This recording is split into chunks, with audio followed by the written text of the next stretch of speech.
Joining us today are Senate Republican leader John Braun from the 20th Legislative District, Senator Mike Padden, the ranking on the Senate Law and Justice Committee from the 4th Legislative District, House Republican leader Drew Stokesbury from the 31st Legislative District, and House Republican floor leader Representative Jacqueline Maycumber from the 7th Legislative District.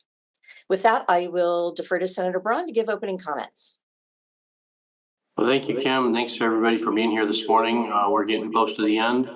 1 week from the day, we'll be wrapped up for 2024. So we have a lot of work in front of us in the next 8 days. Happy to be here with my friend and colleague, Senator Mike Padden from the 4th Legislative District. And I'll just start by restating pretty much the same thing I've said the entire session, that we remain focused on public safety. And I think the biggest news in public safety this week is the initiative that was heard that would undo the tragic change in the police pursuit law that was put in place by the Democratic majority in 2021.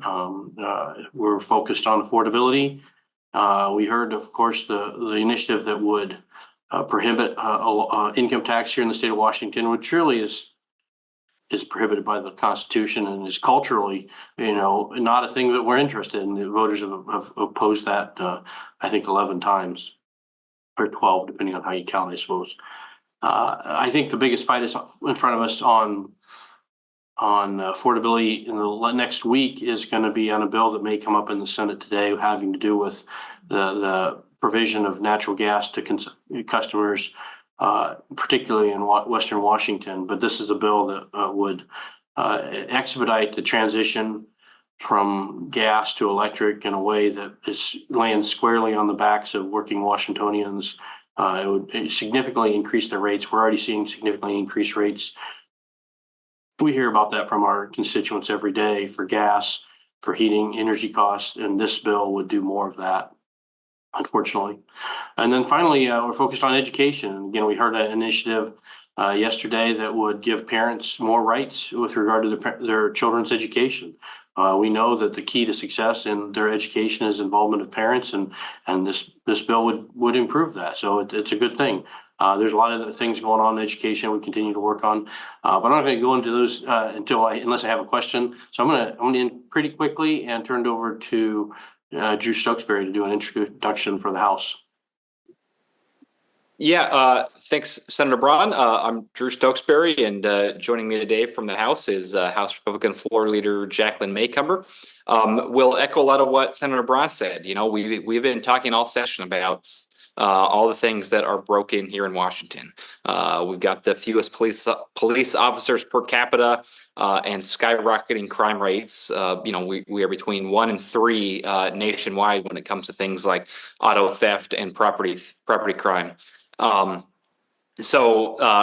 Restoring the police pursuit law, I think, will go a long way in improving public safety in Washington. It is not the only thing we need to fix, but it's one of several things we need to fix. And I'm very pleased that appears to be headed to the floor, and that's just one way we can help fix Washington. Excuse me. Another area we have struggled in, as Senator Braun said, is education, and he's right. The by far the biggest indicator of academic success for a student is an involved parent. That is something that is sort of hard to legislate around and to mandate, but providing more parental rights for parents to be involved in their kids' education and make it easier for them to get information from their teacher and their school about the curriculum and things like that are something that parents around the country have been crying out for, and that this initiative would provide. And so again, grateful that the majority is sort of listening to the same folks that we are, and has realized that this is a common sense thing that can help fix Washington. And then lastly, affordability. Washington is one of the least affordable states in the country. We've got among the highest gas prices, highest home prices. Seattle, I think, is the 11th most expensive metro area in the entire country. And so telling the Washingtonians that state and local income taxes are off the table doesn't necessarily put more money in their pocket, but it'll at least is a signal that the state will stop taking so much of it out of their pocket, and that is the least we can do. So still plenty more we can do to lower gas prices, make things like groceries and housing more affordable, but very much a good thing to tell the people of Washington that they will not have a state or local income tax. So look forward to those three initiatives coming to the floor and passing next week. And with that, I will turn it back over for some questions. Actually, before we get started, I think that Senator Patton would like to make a few opening comments as well. Thank you, Senator Braun and Representative Stokesbury. Glad to be here also with Representative Maycomber. I just wanted to focus on public safety and the hearings yesterday on the initiative 2113. I was disappointed in the way the hearings were run. We only ended up with 8 individuals speaking, contrary to apparently the very fair hearing that Representative Santos ran, where they had 20 folks speaking, and she restricted questions from members so that we could hear from the people. But one person we did hear from is Amber Goldale, whose daughter, Immaculate, was killed in Pierce County in 2022 due to the fact, I believe, that the laws were changed in 21 on pursuit, where now the police can only really pursue expeditiously for 6 different crimes. And it's so important that we return this and take the handcuffs off the police. And in addition to the death of her 12-year-old daughter by somebody who should have been in custody if the police had been able to pursue him earlier, we had another incident just this Monday up on the border there with Burien and another stolen vehicle that the police could have pursued, but because of the pursuit law and not being able to go after auto thefts, there was a death.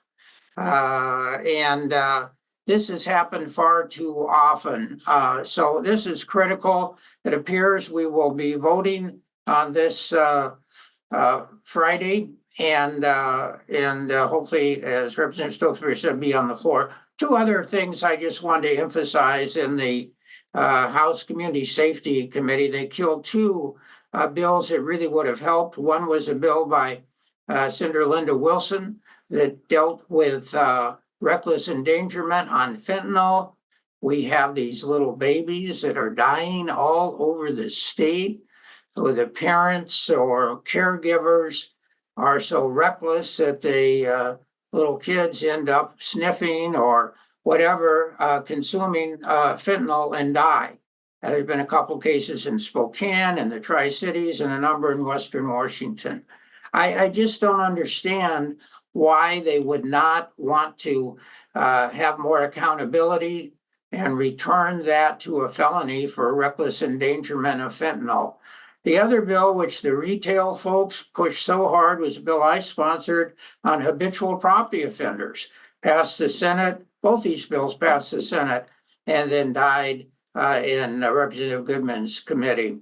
So we need to do more. The consequences are really hitting home. Businesses are leaving Spokane in record numbers. The vacancy rate in the downtown office buildings is all-time high. People cannot get insurance, or if they do, it's at a higher price for reduced coverage. So we're having an exodus from Spokane and the other areas. So this is not happening just in Spokane, but in other major cities of the state. Well, with that, I'll be happy to turn that over to a lady who represents a neighboring district of mine, Representative Maycomber. Thank you. I think you're hearing a growing theme from the good gentleman in the Senate and the House is that we're constantly going back and fixing what's broken. We mentioned 2 years ago these police pursuit policies, police reform was going to make people less safe, that we were going to result in deaths, that people were not going to be safe in their homes or at their work. And that's what you're hearing. Also, Senator Patton made a very good point. So the House had a battle on an amendment for a bill for fentanyl. If you're a law enforcement officer or a firefighter, an EMT, and you enter a home with fentanyl, You have L&I, and you have OSHA standards for which you have gloves, you have respirators. You cannot eat around fentanyl. You cannot, your clothes are washed and protected, and you are protected as a worker. But as a child, you can be in the same home.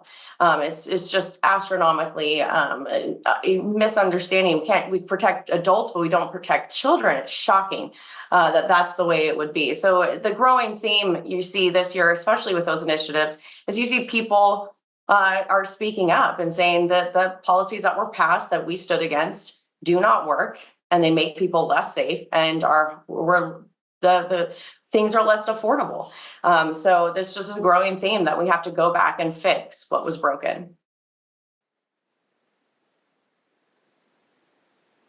Thank you very much. Drew Mickelson, would you like to go ahead with your question? Morning. Thank you all for making time for us. I know these are long days here. Kind of a broad question here, heading into the final week. What are your biggest concerns? Is there something you're worried about, a surprise that may come from the other side? What are you, what are your worst fears here with 1 week to go? I would say in the Senate, we have two what I would characterize as very bad bills that we're working on right now. One may actually come up today. It's the bill I mentioned earlier. It's the bill that originally would have banned natural gas. That's been taken out. And we've improved the bill somewhat, but what we're learning is that while we've taken out some of the more obvious things, they've been sort of supplemented in another part of the bill with a bureaucratic way through the UTC to get to the same thing. And all this bill does, I mean, fundamentally, it's a complicated bill, but fundamentally, it unnecessarily accelerates the transition from natural gas to electricity. And it does it on the backs of working Washingtonians. What I mean by that is it allows one utility in particular to expedite the write-off of certain assets. And what that means for the UTC is they allow them to move that write-off onto the ratepayers, and will result in significant increases in natural gas bills for folks who use one of the main utilities.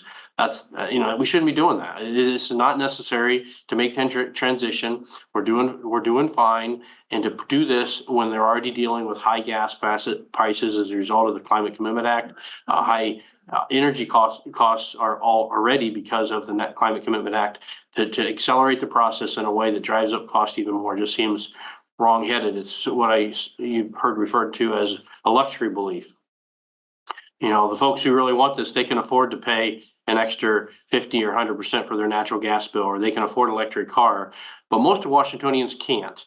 They can't afford it, and we're piling on. It's wrong for Washington. It's wrong for ratepayers. It's wrong for folks who are just trying to make their way in Washington. The other one we're working pretty hard to stop is a bill I think is just fundamentally unfair that would allow for unemployment insurance benefits for folks who go on strike. Now, I'm not in any way opposing folks' right and ability to organize and the right to strike. That is it's well defended and allowed under current law. But the idea that we're going to make everybody else pay for it seems wrong-headed. We don't do this in any other place where there's a contract, where there's a dispute or a negotiation, a contract, put our hand so heavily on one side, and we shouldn't do it in this case. It's unfair to all the other people who are not going to be able to get that benefit to have to pay the bill. And so we'll see how that goes. Those are two, I think, really bad bills. There's some other bills that are that we're focused on. I think beyond that, though, the top issue is getting as many of these initiatives heard and to a vote as possible. We're making progress on 3 of them. I'd still like to see progress on the other 3, but we'll see what happens over the next week. And I think over in the House, again, while there's I think several bills that our members will have some concern with, and that will probably take Washington in the wrong direction. The biggest one that comes to my mind is a bill dealing with mergers and acquisitions of hospitals. The intent of the bill appears to be to ensure that patients have adequate access to the care they need, and that is a wonderful and laudable goal, and a goal that Republicans share. Unfortunately, the way the bill is written, it would make the problem worse, not better. Part of an unfortunate trend where this is not the only bill we've seen this session where the majority identifies a problem that is worth being solved, but their proposed solution would make the problem worse, not better. In this case, it would be devastating to access to healthcare in rural areas. We heard testimony in the Appropriations Committee of about a half a dozen small rural hospitals who were only able to stay open and continue providing care to patients because of mergers or affiliations with larger hospital systems. And had those mergers or affiliations been denied or put on pause, these rural hospitals would have shut down and then provided healthcare access to nobody at all. The bill has not been worked. We have heard from provider group after provider group who have said that the bill's proponents and sponsors have not worked with them. The bill has now had about 3 or 4 versions in the last 2 weeks. There was a version that passed the Senate. There was a striker that passed the Civil Rights and Judiciary Committee. There was a different striker that passed the Appropriations Committee. And it appears that there might be a different striker entirely that is run on the House floor. And that is not a way to do complicated policy. To have 4 different versions appear in about 2 weeks after provider groups have been left out in the cold and not negotiated or discussed with for years. And probably most concerning of all, the bill never actually went to the healthcare committee, the one committee that has expertise over how care gets delivered in rural areas and has been doing great bipartisan work in trying to ensure access to care in rural areas. That committee never saw this bill. So very, very concerning, very frustrating that a goal of solving a problem is going to be taken up in a way that's only going to make the problem worse.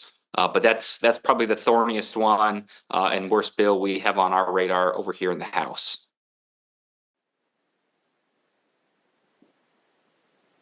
Drew, did you have a follow-up question? Well, I'd love to know, and Representative Stokesbury made it sound like those votes on the initiatives are expected next week. Leadership has not publicly told us on the Democratic side what's going to happen after the committee votes tomorrow. Do you see a scenario where those don't go to the floor, or are you prepared for those to actually hit the floor next week before Sunny Die?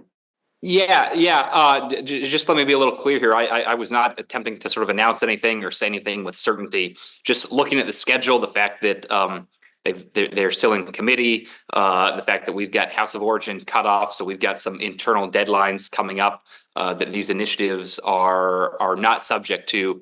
I think just the likely scenario here is that they would probably come to the floor next week. I think it'd be too soon for them to come to the floor this week. But I think if there was no intent by the majority to bring them to the floor, they wouldn't have held the hearings. There is an op-ed in the Seattle Times today by the Speaker and the Senate Majority Floor Leader discussing why they're going to support one of the initiatives. So, don't know for sure what will happen. The majority, unfortunately, controls the floor. So, they'll be the ones that will have to either put up the votes to bring something to the floor or to not bring something to the floor. But my current assumption is these 3 initiatives that have had hearings will get brought to the floor for a vote. But of course, anything could change, and that's our job as a minority, is to keep the majority honest and try to do our best to hold the votes on these things.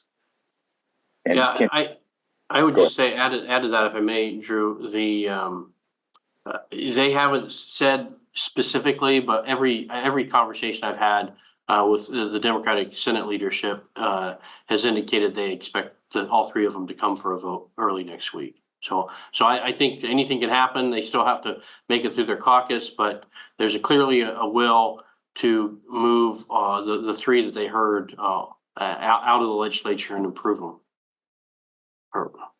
And can we assume that all of your caucus members are going to vote in favor of all 3 of those initiatives? Has that caucus been held, or those discussions? Yeah, our caucus, Drew can speak for his, but our caucus fully supports all 6 of them. I expect, this is from our perspective,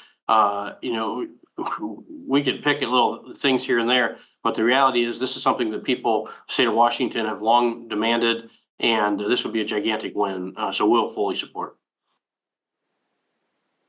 Yeah, we haven't done any sort of vote count or anything like that, but as far as I know, our caucus is supportive as well. All right, thank you for your indulgence there. I'll let others ask questions. I have a question that was submitted by Laurel from the Washington State Standard. What are your thoughts on the long-term care changes this year, specifically adding portability? Looks like it passed last night in the Senate on party lines. Just wondering if that opposition is because of the policy itself, the ties to the initiative, or some other reason. Yeah, so that opposition is not about the idea of portability. This is something Republicans have been screaming for years, literally almost 5 years since we first passed this bill. We said one of the major problems with this bill is it's not portable. There's two points of opposition to the bill that passed out of the Senate last night. One is that there's a lot of concern that it is not, that it might be construed as an alternative to the initiative. We all support the initiative, and we don't want to confuse the voters by also supporting something that might be an alternative. Maybe more pragmatically, the solution they come up with to allow portability is very clunky. I'll put it that way. It requires essentially self-reporting from individuals on their income once they move out of state. It's just fraught with ways that this could be either not done properly or maybe not done at all, and folks will inadvertently lose their portability because they couldn't follow the very challenging bureaucratic process to maintain their eligibility if they move out of state. So it's a solution with a good intention, an intention Republicans have supported for a long time, but it's not a great solution once again. And the program itself, the people voted against it over 60% in the state of Washington. I mean, if you're fixing a program that the people don't want, and also penalizes anybody who gets out of the market to have a child. The whole program itself, the state of Washington, the people have spoken.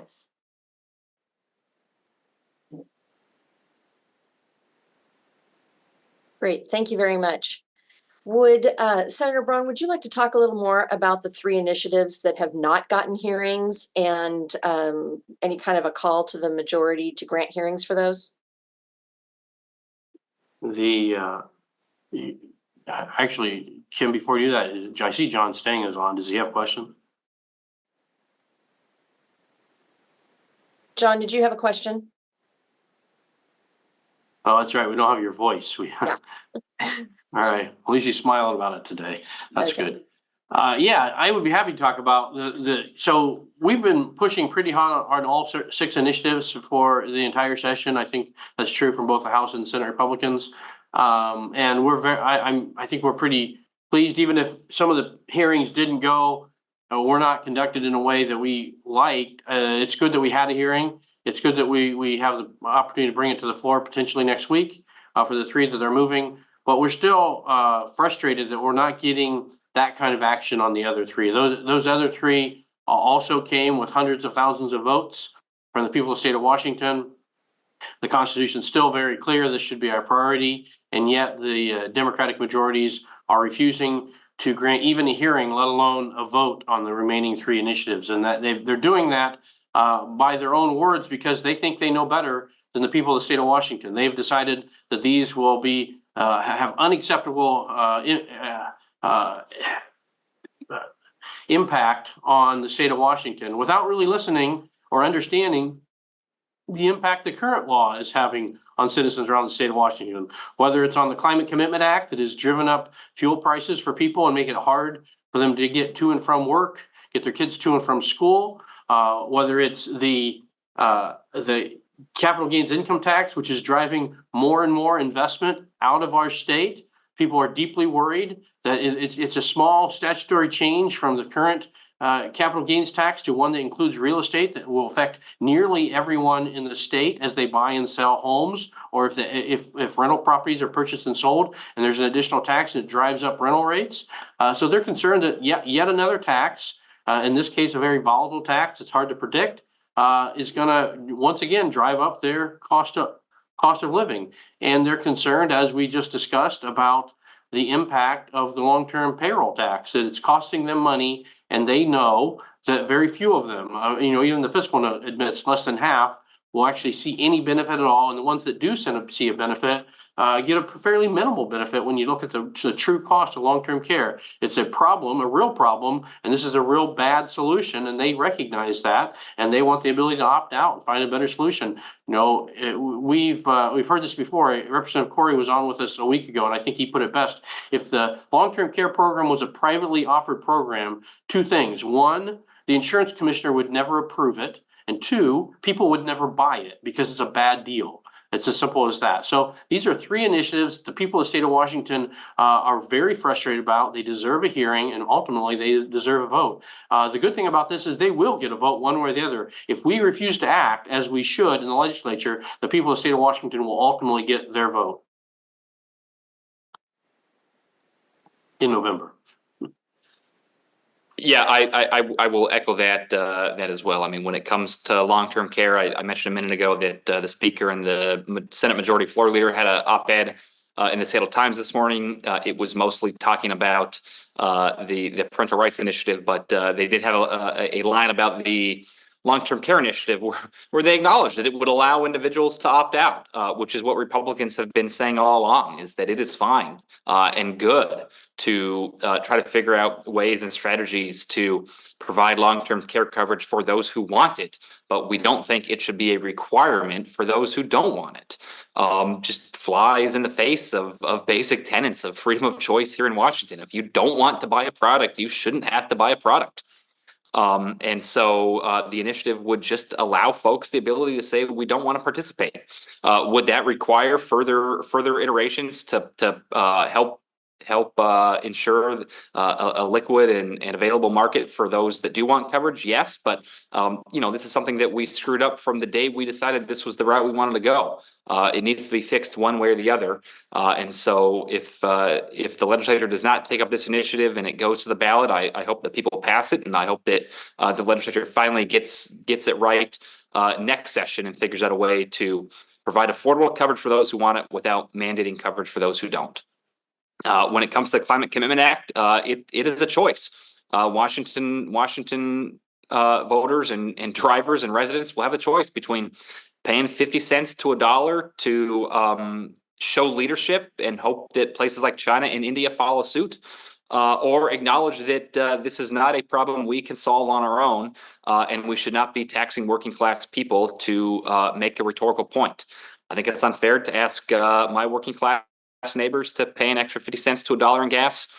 Democrats appear to disagree. I wish we were able to pass the initiative this year, but if we don't, the people will have a say. And my sense is that folks will not want to pay an extra 50 cents or $1 in gas just to prove a rhetorical point.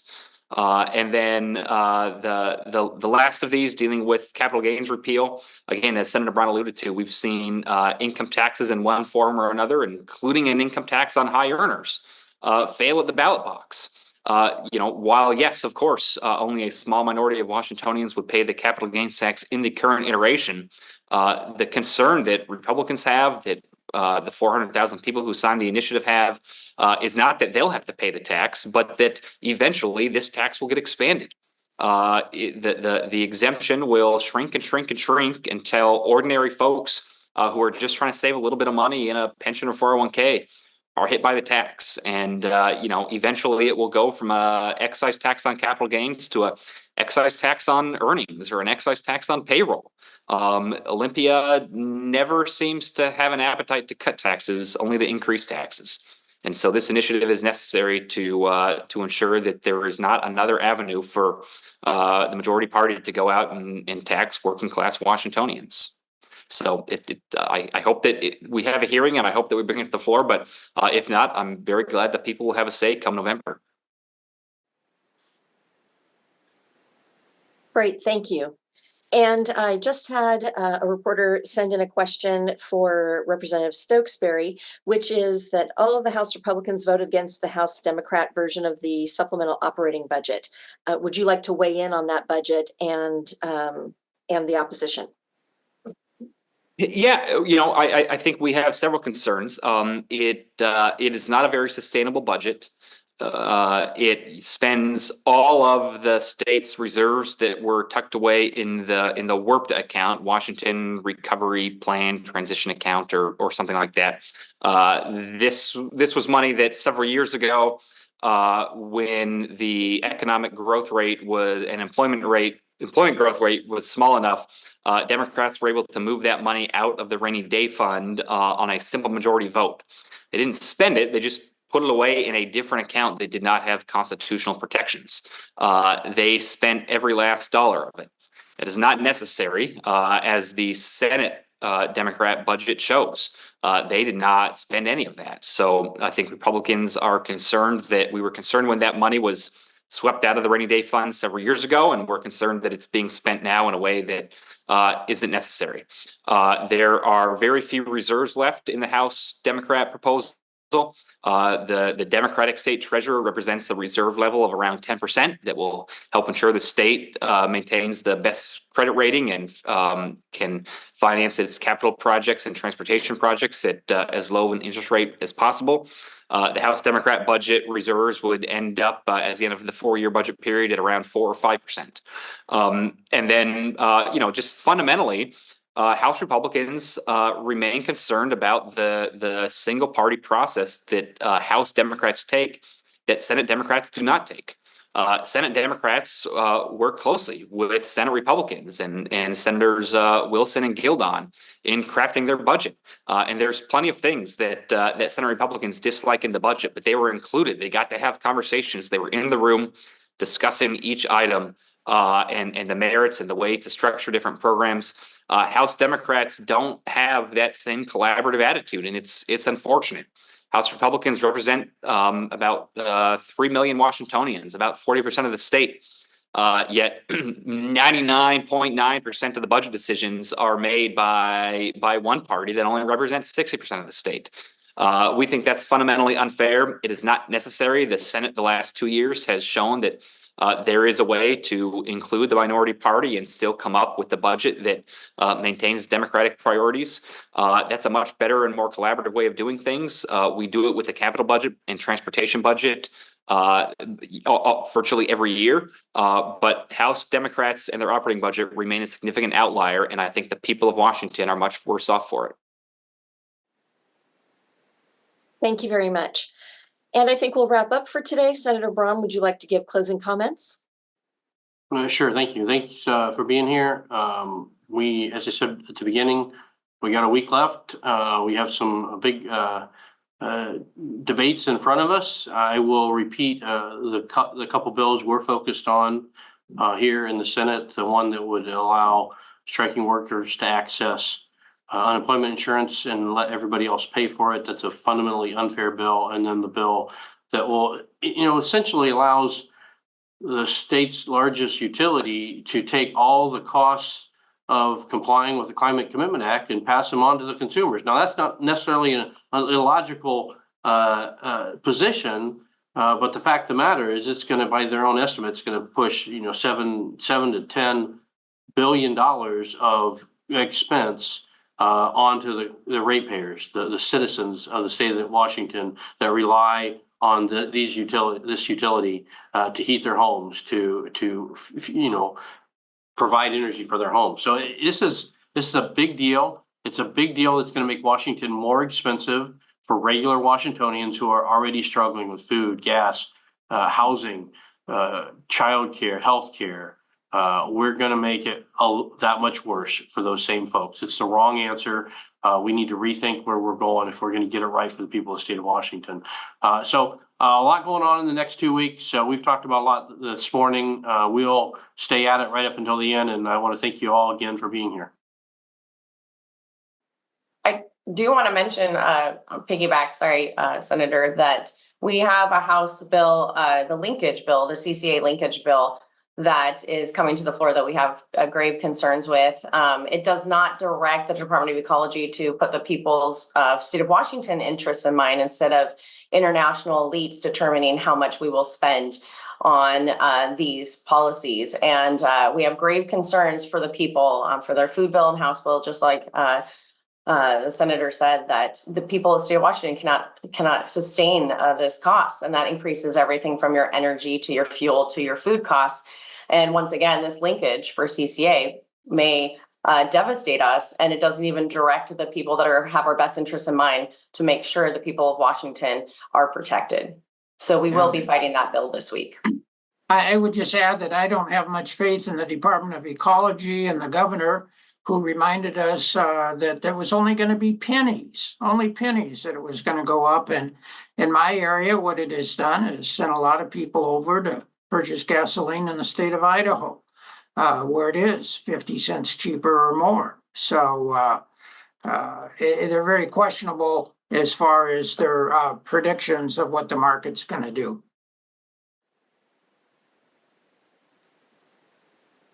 Yeah, I will echo that. You know, the proponents say it will help stabilize prices. I think our concern is that if that happens, it will only stabilize prices at a high point, rather than yes, I'm sure stable high prices are better than wildly volatile high prices, but Republicans don't want high gas prices at all. We want gas as cheap as possible, so that our constituents don't have to pay unnecessarily to get to and from their jobs and their kids' soccer practices and things like that. But beyond that bill, like I said, we've got a few others we're looking at in the House, like a hospital merger bill that will impair access to healthcare in rural areas, and a few other bills beyond that. But we are excited that it looks like there's a good chance at least 3 of the initiatives will pass the legislature, and if the other 3 don't, we trust that voters will agree with House Republicans and Senate Republicans' position on those issues come November. But with that, we got about 7 days left, so plenty of work to do. And thank you all for being here. Thank you very much, everyone, and we will see you next week for our final media avail of this session.